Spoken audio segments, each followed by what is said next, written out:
Hello, Saturday អ្នកទាំងអស់គ្នាថ្ងៃនេះនាំបងប្អូនមកលេងព្រៃភ្នំនៅខាងម្លិច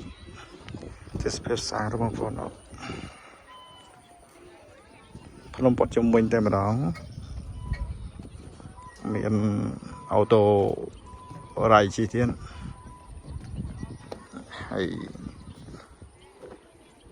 មានកន្លែងញ៉ាំអីច្រើនគួរសម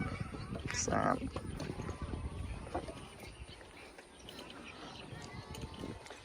កន្លែងតាក់ទាញដែរ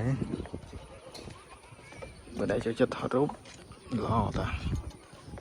ដោយសារតែមានកន្លែងថតរូបច្រើន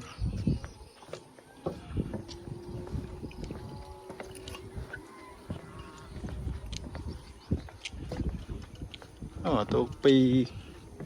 នៅក្រោមនេះphảiជួលជីដែរនេះចៅលេង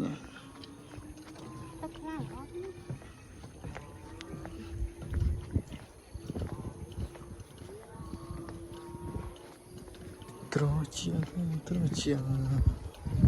ពីម្លេះទេ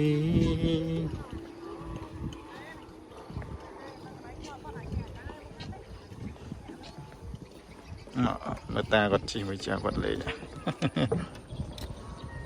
ជិះគាត់ជិះអូតូរ៉ៃកំដរអារម្មណ៍លេងមួយមើល